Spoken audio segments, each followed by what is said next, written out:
Hi, Detect from Groovy Entertainment. Today we got a book on tape to play for you. Today book is St. Patty's Day in the Morning from 1980, the 1995 version. So let's get started.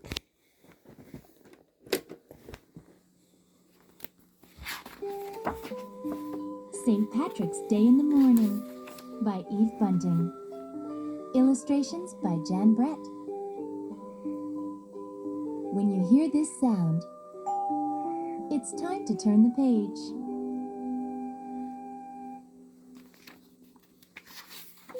Jamie wakened early and remembered that it was St. Patrick's Day. He climbed carefully over his big brother Kevin and his bigger brother Sean. The stairs were cold on his bare feet. The kitchen was cold, too. The fireplace full of dead ashes like chalk. Nell, the sheepdog, lay in the rocker. "Here, Nell." Jamie tried to snap his fingers the way Sean did. Nell uncurled herself from the cushions. Jamie sat in the warm spot where she'd slept. St. Patrick's Day in the morning. The green sashes were laid out on the table. The big one was his dad's. The next biggest was Sean's. The next biggest was Kevin's. Their fringes were crusted with gold. There was no sash for Jamie. "It's not fair, Nell," Jamie said. "I want to walk in the parade too. They say I'm too small, that I couldn't get to the top of Acorn Hill, but what do they know?" Jamie slid off the chair. His mother's raincoat hung behind the door. He put it on. He put on his dad's black hat and Sean's sash. He took Kevin's flute from the dresser. "Come on, Nell," Jamie said. Outside, the mountains were as green as cat's eyes. Clouds hung in tatters around their tops. "Head up, chest out," Jamie said. "Follow me." They marched down the street. None of the chimneys was smoking yet. Milk bottles stood on front steps, waiting to be let in. Kit Kelly's donkey put her head over her gate. "A happy St. Pat's to you, donkey dear," Jamie said. He lifted his hat the way his dad did to the ladies. Kit Kelly's donkey curled her lip. "Silly donkey," Jamie said. "What do you know?" The sky was the color of his mother's pearl brooch, the one she wore on Sundays. Jamie marched down the middle of Main Street, past the shuttered shops. Barney the baker was a white blur behind his window. There was a whiff of bread baking. Nell turned her head toward the smell and drooled. "Come on, Nell," Jamie said. Hubble the hen man trundled his wheelbarrow along the footpath. His eggs were piled in it, all brown and white. "Good morning to ya," Jamie said. "I see your hens are laying well." "It's the sweet corn and sweet talk I feed them," Hubble said. "Pick yourself an egg, Jamie." Jamie took a brown one off the top. It was still warm from the hen. "Happy St. Pat's," Jamie said and lifted his hat. He put the egg safe in his pocket.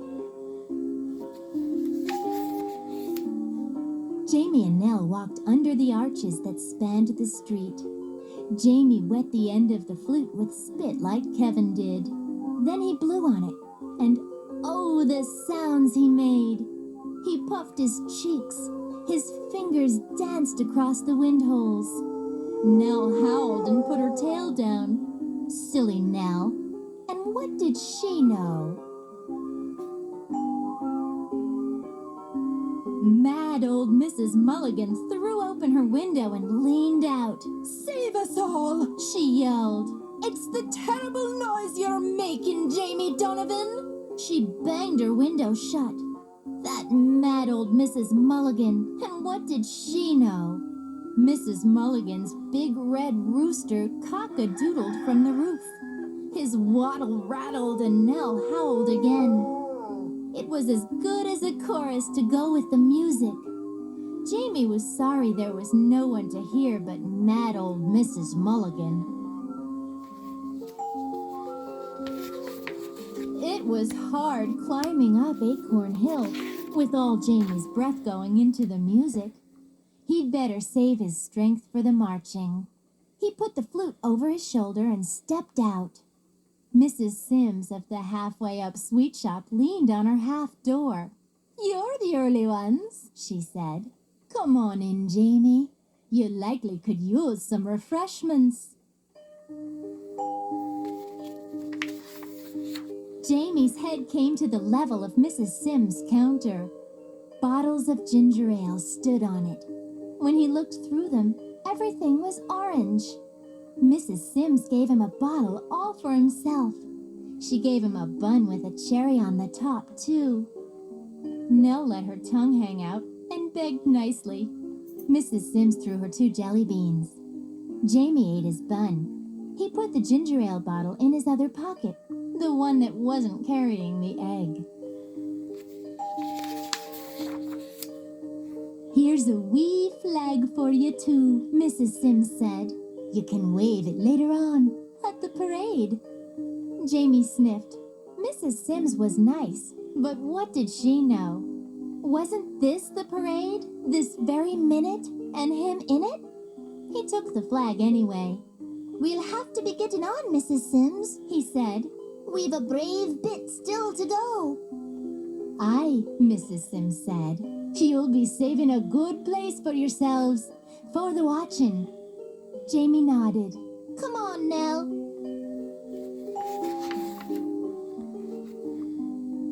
The flute was getting awful heavy on Jamie's shoulder. He held the flag out in front of him.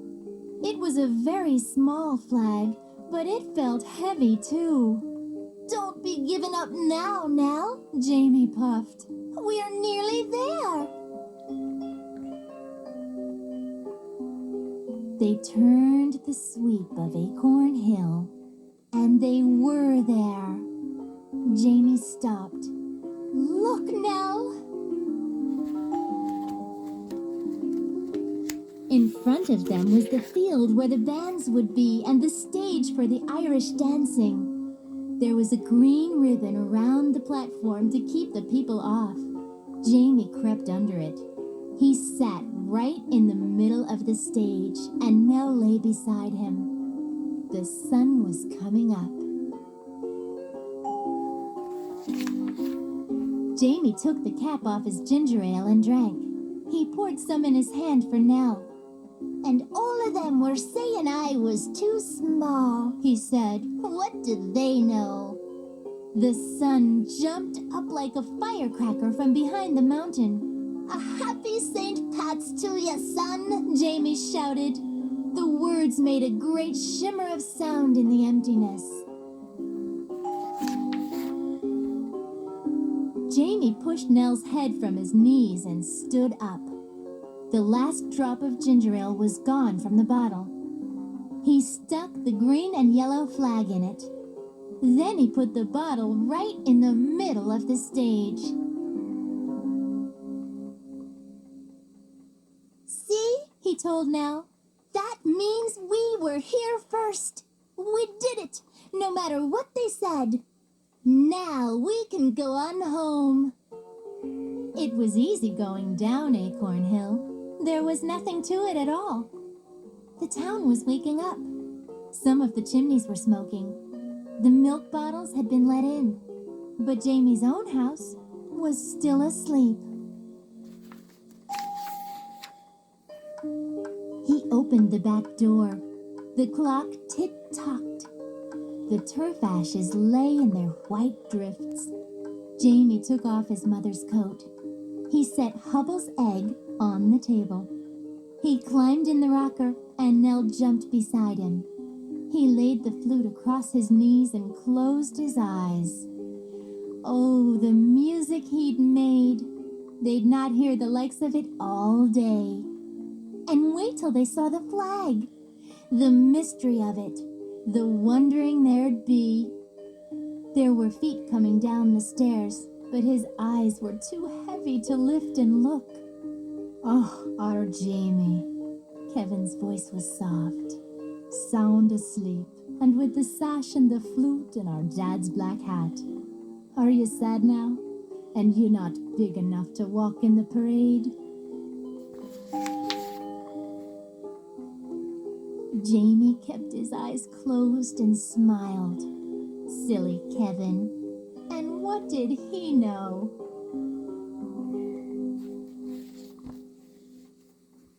So that was St. Patty's Day in the Morning for 1980, the 1995 version. So please like, subscribe, share, and comment, and have a groovy day with another video coming out real soon.